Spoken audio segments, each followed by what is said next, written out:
মর্মান্তিক দুর্ঘটনার সাক্ষী থাকলো কোচবিহারের শীতলকুচির ষোলচালা এলাকা। হাই টেনশন ভোল্টেজ তার থেকে বিদ্যুৎপৃষ্ট হয়ে মর্মান্তিকভাবে মারা গেলেন 3 টিউবওয়েল মিস্ত্রি। ঘটনায় শোকের ছায়া এলাকা জুড়ে। স্থানীয় সূত্রে খবর, ওই এলাকায় একটি বরফ কল স্থাপনের জন্য টিউবওয়েল জলের পাইপ বসানো চলছিল। স্থানীয় 3 কল মিস্ত্রি লোহার সেই পাইপ ভূগর্ভস্থ জলস্তরে পৌঁছে দিতে গর্ত করে পাইপ বসানোর কাজ করছিলেন।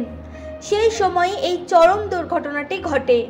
লোহার পাইপ বসাতে গিয়ে মাথার ওপরে হাই টেনশন ভোল্টের বিদ্যুৎ তারে পাইপটি লেগে যায়, আর সঙ্গে সঙ্গে প্রবল বিদ্যুতের ঝটকায় মাটিতে লুটিয়ে পড়েন 3 কল মিস্ত্রি। ঘটনাস্থলেই মৃত্যু হয় 3 জনের। মানুষের পাশে, মানুষের সাথে আমরা আছি এই বাংলাতে। আপনারা দেখছেন সংবাদ শিরোনাম। দেখলেন তো অনেক কিছু, এবার দেখুন নতুন কিছু।